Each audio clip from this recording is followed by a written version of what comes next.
Hello everyone, welcome back to our channel. This is our series on PYQs of last 12 years of UGC NET till 2025 January. So let's begin. In this lecture we will cover Karl Marx. Okay, so first question is, who of the following said that the emancipation of working class is the work of the working class itself? This was said by Karl Marx, क्योंकि वो बोलते थे कि working class ही खुद के लिए emancipation ला सकती है. They should unite against capitalism as they have nothing to lose and but only their chains. Okay, next question is, and उन्होंने किस बुक्स में ये सब बातें करी हैं? The Communist manifesto and Das Kapital, जिसको सिर्फ कैपिटल भी बोलते हैं. Next question is, which one of the following is not correct regarding Marx theory of alienation? ये थ्योरी बहुत इम्पॉर्टेंट है. ये कौन से बुक में बोली थी उन्होंने? थ्योरी दी थी economic and philosophical manuscripts of 1844. ठीक है, ये बहुत याद रखना है आपको. एलिनेशन की थ्योरी किस में दी थी? Economic and philosophical manuscripts. तो नॉट करेक्ट. तो alienation from products correct. Alienation from activity of labor correct. Desalination from social beings not correct. Alienation of man from man is correct. तो answer will B 3. वो बोलते हैं कि capitalism के अंदर जो इंसान है वो खुद के लेबर से, खुद के प्रोडक्ट से एंड खुद से ही फ्रॉम हर सेल्फ हिमसेल्फ ही एलिनेट हो जाता है. वाई? क्योंकि प्रोडक्ट से क्यों एलिनेट हो रहा है? क्योंकि अलग अलग जगह पे प्रोडक्शन हो रहा है. कहीं एक पार्ट बन रहा है, कहीं दूसरा पार्ट बन रहा है, तीसरी जगह जाके असेंबल हो रहा है. सो उसको पता ही नहीं कि वो लास्ट में प्रोड्यूस क्या कर रहा है. Activity of labour. वाई? क्योंकि जो सरप्लस वैल्यू है वो किसके पास जा रही है? वो कैपिटलिस्ट के पास जा रही है, इन्हीं को एक्सप्लॉइट करने के लिए. Man from man. क्यों? क्योंकि मैन क्या है? एक सोसाइटल बीइंग है, सोशल बीइंग है, बट उसको टाइम ही नहीं मिलता है अपने सोशल बीइंग को रियलाइज़ करने का. वो किधर पे जाने लायक ही नहीं बचता कैपिटलिज्म में. सो ऐसा है. ठीक है, तो स्ट्रेंजमेंट वो सबसे अलग हो जाता है, सबसे दूर हो जाता है. क्यों? क्योंकि क्लास डिवाइडेड सोसाइटी है. अगला है, मैच करना है हमको थ्योरीज़ को. प्रोलिटेरियन डिक्टेटरशिप की बात कौन करते हैं? मार्क्स करते हैं. तो सी का हो जाएगा 1. कल्चरल एवोल्यूशन की बात कौन करते हैं? माओ करते हैं. तो ए का हो जाएगा 2.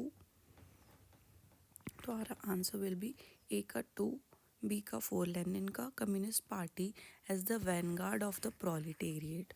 कम्युनिस्ट पार्टी प्रोलिटेरिएट का वैनगार्ड है. क्यों? क्योंकि ये ही इनको मोबिलाइज करेंगी. पार्टी से ही मोबिलाइज होंगे वर्कर्स. फिर अगला है वन कंट्री सोशलिज्म, स्टालिन ने दिया था. ये किसकी बात कर रहे हैं? वन कंट्री, रशिया की, यूएसएसआर की. Okay, next question is, rearrange the following works of Karl Marx in sequential order of publication. तो our answer will be 1, 4, 2, 3, 1. ठीक है, हम अपन यहाँ पे पढ़ लेते हैं, यहाँ पे एक्सप्लेनेशन देख लेते हैं. Holy Family 1845, Poverty of Philosophy 1847, Communist Manifesto 1848, Critique of Political Economy 1859. आपको एक नोट्स बनाने पड़ेंगे जिसमें आपको सीक्वेंशली हर थिंकर की बुक्स लिखनी पड़ेंगी to revise again and again, specially 1 and 2 days before the exam. Okay, तो हम आपको ये वाले PDF तो अपने टेलीग्राम ग्रुप में डाल देंगे, so that check it out. वो डिस्क्रिप्शन पे उसका लिंक दे रखा है. अगला क्वेश्चन है, man must eat before he thinks. To eat he must produce. Production is the basic activity. Who said this? तो मैन को सोचने से पहले खाना तो पड़ेगा, और खाने के लिए क्या करना पड़ेगा? प्रोड्यूस करना पड़ेगा. तो ये एक बेसिक एक्टिविटी है. ये कार्ल मार्क्स बोलते हैं. कार्ल मार्क्स प्रोडक्शन को इम्पोर्टेंस ज़्यादा देते हैं थिंकिंग से, अपोजिट टू कौन? प्लेटो एंड एरिस्टोटल, जो कि थिंकिंग को, रीज़न को ज़्यादा इम्पोर्टेंस देते हैं. उसको गार्डियन क्लास बोलते हैं. एंड प्रोडक्शन वालों को स्लेव बना देता है एरिस्टोटल. तो बोलते हैं कि production is a basic activity. सबसे ज़्यादा इम्पॉर्टेंट एक्टिविटी है, उसके बिना आप सोच भी नहीं सकते हो, ठीक है। तो ही distinguish humans from animals by their capacity to produce beyond immediate physical needs. वो अपने फिजिकल नीड्स के भी से भी ज़्यादा प्रोड्यूस कर सकता है इंसान। This is what makes us human, this is makes us different from animals, ठीक है। अगला क्वेश्चन है dialectical materialism of Karl Marx postulates that. ये फिर अगला कॉन्सेप्ट है डायलेक्टिकल मटेरियलिज्म, ये भी बहुत इंपॉर्टेंट है, ओके। इसमें क्या क्या बोला है, matter is in a state of motion, yes. Motion in matter is due to pressure of the environment, no, ऐसा तो कुछ नहीं है। Law of transformation is both quantitative and qualitative, yes. Conflict in matter is continuous and endless, yes. तो answer will be 1, 3 and 4। Conflict हमेशा रहेगा, contradiction हमेशा रहेगा, इसी से ही हिस्ट्री मूव होती है, इसी से ही सारे प्रोसेसेस मूव होते हैं, यही रीज़न है मूवमेंट का। जैसे कि हीगल बोलता था, उन्होंने डायलेक्टिकल मटेरियलिज्म नहीं दिया था, उन्होंने आइडिया का डायलेक्टिक्स दिया था, ठीक है। ये इन्होंने मटेरियलिज्म का दिया है, मटेरियलिज्म मतलब मैटर, है ना, इकोनॉमी। तो matter is in the state of motion, yes. Motion in matter is due to pressure on of the government environment, no. Law of transformation is both quantitative and qualitative. पहले छोटी छोटी छोटी छोटी quantity में change होता रहता है और इकट्ठा बहुत सारा चेंज हो जाता है, ठीक है। तो ये कौन से बुक्स में बात करिए, कैपिटल में एंड कम्युनिस्ट मैनिफेस्टो में। तो ये बहुत इंपॉर्टेंट थ्योरी है, इसको याद रखना आप, ये बेसिक है सोशलिज्म का उनके, कि एंड डायलेक्टिकल मटेरियलिज्म मूव होते होते होते होते हम कहाँ पहुँच जाएंगे, कम्युनिज्म पे पहुँच जाएंगे, आगे आएगा, ठीक है। फिर है assertion, Karl Marx is interpreted by some as an economic determinist but by others as a humanist socialist। हाँ, कुछ लोग बोलते हैं, कौन बोलता है इकोनॉमिक डिटर्मिनिस्ट है, मैक्स वेबर बोलता है, तो कुछ बोलते हैं, और कुछ बोलते हैं कि ह्यूमनिस्ट सोशलिस्ट है, कि भाई वो लोगों के बारे में सोच रहे हैं। रीज़न है the problem stems from the wide range and complex nature of his writings, yes. वो एलियनेशन की बात कर रहे हैं अपनी बुक में, वो कैपिटलिज्म की बात कर रहे हैं, वो प्रोलेटेरिएट के डिक्टेटरशिप की भी बात कर रहे हैं, वो इकोनॉमिक मटेरियलिज्म डायलेक्टिक मटेरियलिज्म के बारे में बात कर रहे हैं। तो बहुत रेंज एंड कॉम्प्लेक्स है, इसीलिए लोगों के अलग अलग इंटरप्रिटेशंस हैं। तो 1 will be our answer, both are true, R is the correct explanation, okay. तो उनके अलग अलग व्यूज़ हैं, क्योंकि अलग अलग बुक्स, उन्होंने बहुत सारी बुक्स लिखी हैं, इकोनॉमिक एंड फिलोसॉफिकल मैन्युस्क्रिप्ट्स, इसमें क्या है, एलियनेशन की बात है, जिसमें वो ह्यूमनिस्ट व्यू ऑफ कम्युनिज्म देता है। अगली बुक्स कौन सी, communist manifesto and German ideology, जिसमें वो कैपिटलिज्म क्रिटिसाइज़ करते हैं, प्रोडक्शन प्रोसेसेस को क्रिटिसाइज़ करते हैं। Next question is who fear that marks dictatorship of proletariat would become dictatorship on the proletariat. Answer है बाकुनिन। वो बोलते हैं कि ये फेज़ तो आएगा, इस फेज़ को क्या बोलते हैं, वो सोशलिज्म बोलते हैं, ठीक है। इसमें पावर किसके हाथ में होगी, मेजॉरिटी के हाथ में होगी, जो कि है वर्कर्स प्रोलेटेरिएट। बाकुनिन बोलते हैं बट ये जो फेस है, ये आने से डिक्टेटरशिप ऑन द प्रोलेटेरिएट ही हो जाएगा एंड कम्युनिज्म नहीं आ पाएगा, क्योंकि जो कुछ लोग हैं, टेक्नीशियंस हैं, मैनेजरियल लोग हैं, वो अपने हाथ में पावर को मैक्सिमाइज कर लेंगे, ठीक है। तो जो मिखाइल बाकुनिन है, एक प्रोमिनेंट एनार्किस्ट थ्योरिस्ट है and rival of Karl Marx in the first international. First international क्या है, कम्युनिस्ट पार्टी के मीटिंग्स होती थी ऐसे इंटरनेशनली, तो उसे बोलते हैं first international. argued that any form of state, even a worker state, would inevitably lead to a new form of operation. He contended that the Marxist political order would result in a rigid oligarchy of technocrats and officials ruling over the working class, thereby becoming dictatorship on the proletariat. Okay. Next question is match the following. तो यहाँ पे ideas दिए हुए हैं marks के, किस book में बोल रहे हैं उन्होंने ये आइडियाज़, वो हमें मैच करना है। तो relative autonomy of the state का आइडिया उन्होंने 18 ब्रोमायर ऑफ लुई बोनापार्टे में दिया है। डिक्टेटरशिप ऑफ प्रोलेटेरिएट एलिनेशन का पेरिस मैन्युस्क्रिप्ट्स में दिया है। तो ए का हो जाएगा 4, बी का हो जाएगा 3, दास कैपिटल में उन्होंने सरप्लस वैल्यू दिया है। And critique of Gotha program में डिक्टेटरशिप ऑफ प्रोलेटेरिएट का दिया है। ओके, तो ये आपको देख लेना है फिर से पीडीएफ खोल के, यहाँ पे सारे दिए हुए हैं और यहाँ पे भी सारे दिए हुए हैं। Okay, relative autonomy of the state का क्या मतलब है, जो कि 18th ब्रोमायर में दिया है कि कुछ स्टेट्स रिलेटिवली ऑटोनॉमस होती हैं, वो डायरेक्टली कैपिटलिस्ट के इंटरेस्ट में काम नहीं करती है, वो वर्कर्स के इंटरेस्ट में भी काम करती है। बट जब ज़रूरत पड़ेगी दोनों को तो they will go for capitalists. Okay, so next question है which are the features of Marx theory of surplus. ठीक है, ये अगली थ्योरी है, थ्योरी ऑफ सरप्लस। तो it is an extension of Ricardo's theory. Yes, Ricardo की theory थी कि लेबर प्रोड्यूस वैल्यू। ठीक है, अगला है labour power is equals to energy of labour. तो आर आंसर इज 1, 2 एंड 4। ठीक है, तो answer labour power is equal to energy of power. Obviously labour power क्या है, जो लेबर के पास एनर्जी है। Value of commodity is not equal to quantity of labour. तो मार्क्स के according value of commodity is equal to quantity of labour ही है।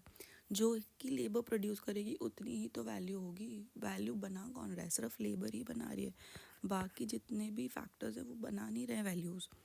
अगला है worker must be paid proportional. तो ये गलत हो जाएगा। ठीक है, it is equal to quantity of labour. Worker must be paid proportional to labour hours, ये सही है, जितना वो काम कर रहे हैं उस अकॉर्डिंग उन्हें पे करना चाहिए। ठीक है, तो उनकी सरप्लस वैल्यू क्या बोलती है, मार्क्स की सरप्लस वैल्यू ये बोलती है कि जो लेबर है वो सरप्लस प्रोड्यूस कर रही है। मान लो कि उसने 5 रुपए का रॉ मटेरियल एंड प्रोडक्ट्स लेके उसे 50 रुपए की वैल्यू तक का बना दिया। अब जो ये 45 रुपीज़ हैं, ये सारा सरप्लस वैल्यू है, बट ये सारा इसके पास नहीं जा रहा है, इसके पास तो सिर्फ 5 ही रुपये जाएगा, मिनिमम वेज जाएगा, बाकी सब कौन रखेगा, कैपिटलिस्ट रखेगा। फिर कैपिटलिस्ट क्या करेगा, इसी पैसों को यूज़ करके इनको ऑप्रेस करेगा, मशीन्स खरीदेगा और इनको रिप्लेस कर देगा वर्कर्स को, एंड वो बहुत पुअर हो जाएंगे। तो इसी से ही प्रोलेटेरिएट्स और पॉवर्टी बढ़ रही है। तो वो बोल रहे हैं जो कि वर्कर्स काम कर रहे हैं वो अपने अगेंस्ट ही काम कर रहे हैं। अगला क्वेश्चन है which features of Marx dialectical materialism are correct. तो फर्स्ट है mass phenomena of history determined by economy. तो बोलते हैं इकोनॉमी ही डिटरमाइन करती है हिस्ट्री। अगला है production is equals to most important human activity. Yes, man in association produce more than isolation. Yes, क्योंकि मैन है सोशल एनिमल और प्रोडक्शन है एक सोशल एक्टिविटी। अगला है religion is the opium of people. ये तो वो बोलते ही थे। तो 1, 2, 3, 4 सारे करेक्ट हो जाएंगे। ठीक है, अगला क्वेश्चन है एक्सप्लेनेशन आप टेलीग्राम में पढ़ लेना, ये इतने कुछ इंपॉर्टेंट नहीं है, मैं समझा रही हूँ उतना ही इंपॉर्टेंट है। Karl Marx the founder of Marxism was a citizen of which country. तो ईजी है, जर्मनी के थे वो। हीगल भी जर्मनी के थे एंड हीगल की थॉट्स का काफ़ी इन्फ्लुएंस है मार्क्स पे। ओके, अगला है who is credited for providing general theory of socialism। तो our answer will be Marx, क्योंकि उन्हीं ने ही तो सोशलिज्म को डिटेल में बताया है। उसके लिए सोशलिज्म क्या है, क्लास इक्वालिटी। अगला है who is considered bureaucracy as the state's consciousness. तो आर आंसर इज मार्क्स, कि जो ब्यूरोक्रेसी है वही तो बढ़ावा दे रही है कैपिटलिस्ट स्टेट को। वो किसके इंटरेस्ट में काम कर रही है, कैपिटलिस्ट के इंटरेस्ट में काम कर रही है। वही है जो स्टेट को बचाती है। ठीक है, तो वो स्टेट और सिविलियंस के बीच में काम करती है, किसके इंटरेस्ट में, स्टेट के इंटरेस्ट में। तो ये किस में बोला है उन्होंने, क्रिटिक ऑफ पॉलिटिकल इकोनॉमी में भी बोला है, कम्युनिस्ट मैनिफेस्टो में बोला है, दास कैपिटल में भी बोला है कि वो कैरियर्स ऑफ प्राइवेट इंटरेस्ट है reinforcing individualist values. Marks individualist नहीं है, मार्क्स है कम्युनिस्ट। ठीक है, कॉमन। अगला है which one of the following theory is not related two marks. तो हमने अभी तक काफ़ी थ्योरीज पढ़ी है, तो हम देख लेते हैं। डिक्टेटरशिप ऑफ प्रोलेटेरिएट है, ठीक है। थ्योरी ऑफ एलिनेशन है, किस बुक में है? पेरिस मैन्युस्क्रिप्ट्स में। थ्योरी ऑफ सरप्लस है, किस में है? दास कैपिटल में। Origin of the family, private property and state, ये किसकी बुक है? ये एंजल्स की बुक है, ठीक है। किसकी बुक है? Frederick angels. कब लिखी थी? 1884 में। इसमें उन्होंने क्या किया है? हिस्टोरिकल मटीरियलिस्ट ट्रीटाइज दी है। उसमें वो बात करते हैं कैसे कैसे family, private property and state evolve हुए हैं विद हिस्ट्री, कैसे उनका ओरिजिन हुआ है एंशिएंट सोसाइटी में। एंथ्रोपोलॉजिकल कंट्रीब्यूशन है ये एंजल्स का। अगला है social position of women vis a vis family is जज। ये यहाँ से जो 15 से क्वेश्चन है ना, ये एंजल्स के ऊपर और इसके ऊपर, ये कॉम्प्रहेंशन वाले क्वेश्चन हैं, ठीक है। फिर भी हम देख रहे हैं social position of women vis a vis family is जज by what nature of the family. इसका आंसर हो जाएगा हिस्टोरिकल सेटिंग, है ना। हिस्टोरिकल सेटिंग से पता चलता है कि कैसी नेचर है फैमिली की और उनका पोजीशन क्या है वुमेन का। The social position of women within a family can be understood by examining historical context of the family.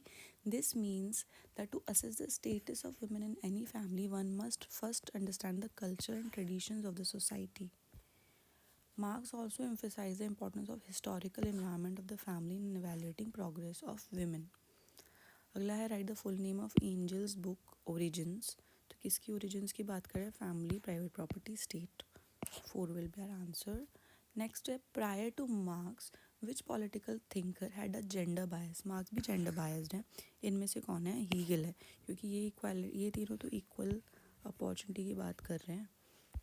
अगला क्वेश्चन है what has been the general understanding about the women's emancipation under Marxian philosophy. तो ये बोलते हैं कि जब class divide ख़त्म हो जाएगा तो वुमेन को भी इक्वल अपॉर्चुनिटी मिलेगी। Due to class division women got inferior status, यही है आंसर, ठीक है। Marx did not analyse women's condition beyond socialism.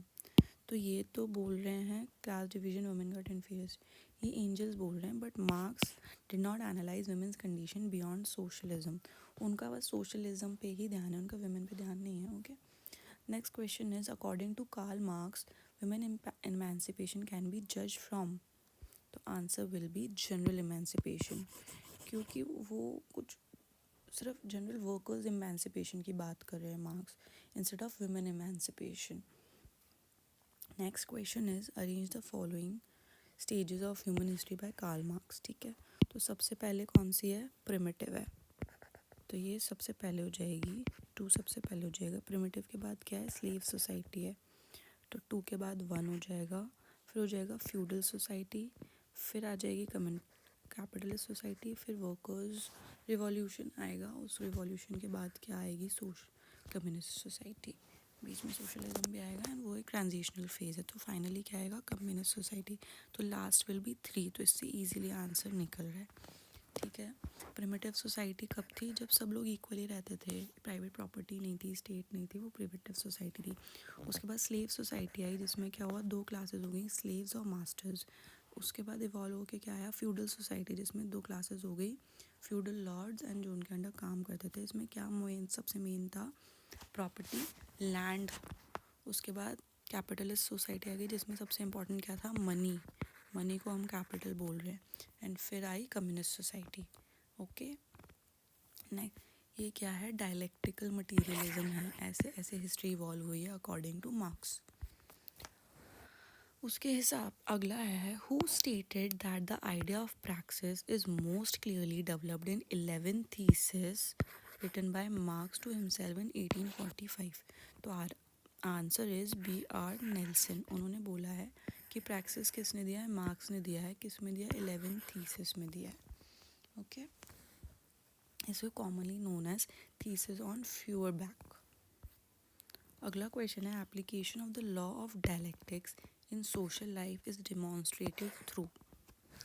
Application of laws of dialectics in social life is demonstrated to what? Historical materialism. कौन सा materialism? Historical materialism. कैसे कैसे history evolve हुई है विथ टाइम, यह है हिस्टोरिकल मटीरियलिज्म. ठीक है. किस कारण हिस्ट्री इवॉल्व हुई है? इकोनॉमी के कारण हिस्ट्री इवॉल्व हुई है. जिस जो भी हैव्स एंड हैव नॉट्स में डिविजन्स थे उनके कारण, उन कॉन्ट्रडिक्शन के कारण हिस्ट्री इवॉल्व हुई है. अगला क्वेश्चन है, who asserted bureaucracy as an exploitative class instrument. तो ये हम कर चुके हैं. ब्यूरोक्रेसी क्लास इंस्ट्रूमेंट है किसका? स्टेट का, कैपिटलिस्ट का. कौन बोल रहा है ये? मार्क्स बोल रहे हैं. ये कौन बोल रहा है? ये मार्क्स बोल रहे हैं. Next. Okay, that was it for this video. Thank you so much for watching. Please like, share and subscribe to our channel if you like the content, and download the PDF from Telegram group of this lecture. We'll see you next time. Bye bye.